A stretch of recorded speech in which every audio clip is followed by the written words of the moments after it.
Hi, it's Nick from TV Priest here, and I'm doing a little production rundown of Decoration today, one of the singles off of our album Uppers. Yeah, the song originally kind of started as this like really big, bolshy, obnoxious song that could have been written by Oasis.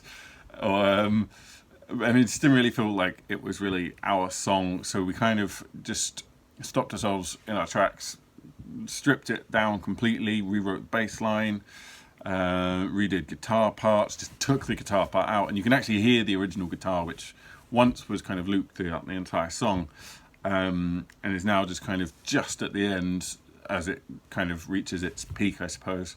Anyway, let me show you some of this now. So this track jumps straight in with all the elements starting at the same time, and the drums you can hear now. I'll just play this back for you quickly.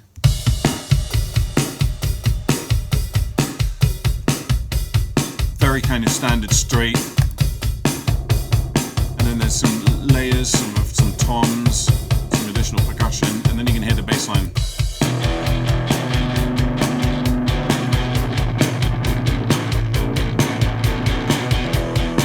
And that bass line is, is kind of the core of the track. There's movement, and it's playing a fifth, and then it jumps down to a sixth, and it keeps this same root note, and then it jumps down to what is that?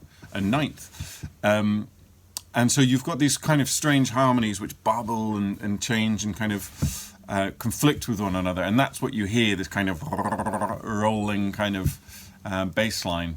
And there's actually two different copies of that. One with a bit more saturation, one with a bit more of a kind of a scooped thing to give it a bit more low end. And I'll play those individually for you now. It's the kind of scooped one.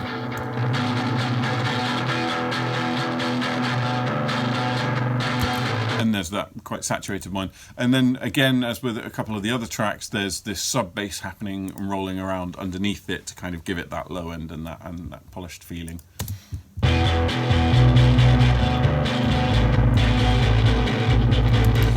And so yeah, so you can hear those elements. That's kind of most of the song. If I play that now without anything soloed, you can hear. I've never seen a dog do what that dog does. Basically those elements plus vocals. And you're through to the next round. Yeah, you're through. A little bit of cymbal here and there. Shows the paint color. And one of the really interesting things on this one is the synth parts. And they kind of get peppered in and out of the production of the track. And they come in at the start, they don't appear for a little while, they appear in the second verse, and then they appear at the end. And those are, I think, derived from something Sprog did once upon a time. And they're this kind of like weird repeating line, which used to be different notes, and I've repurposed for this song, taken the MIDI information from a different song, dropped it into this project, and changed the notes, changed the timings, and kind of made it sit in a new context. And it really helps to kind of work quickly. If you have something to draw on, whether it's a sample or whether it's MIDI notes and performances, and you can just switch around the key of that MIDI performance or the notes and kind of repurpose it for something else. And I do that quite a lot. And you can hear as well, of course, the guitar line that kind of comes in halfway through.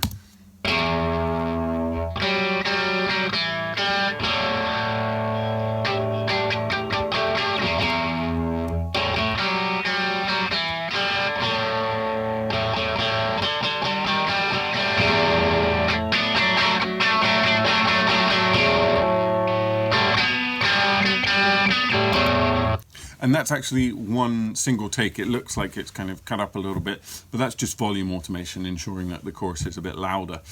And that's actually recorded with 4 different microphones on this one, because it's a bit more of a kind of a classic guitar sound, having a bit more coverage and having a bit more kind of space to play with, and different tones to kind of balance and blend into the mix was important on this one, to make sure that it held it and had enough presence. And I'll play you those microphones individually quite quickly.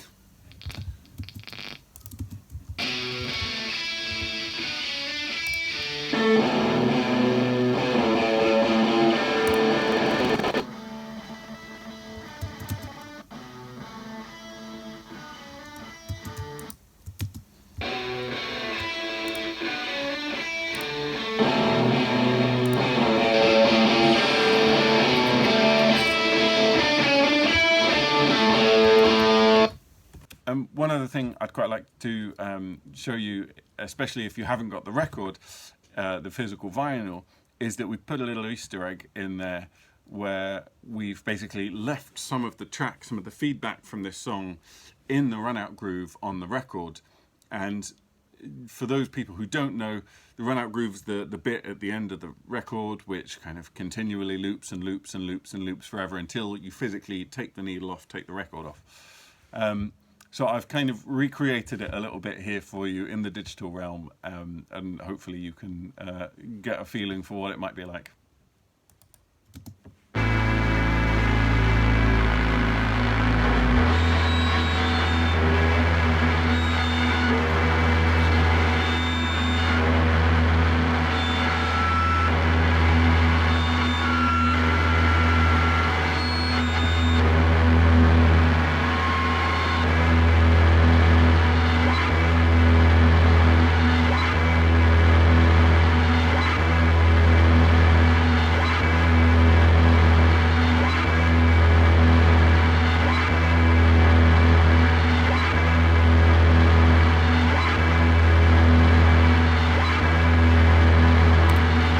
I'm sure you can appreciate that'll be quite annoying for those who've been lucky enough to get their hands on a vinyl.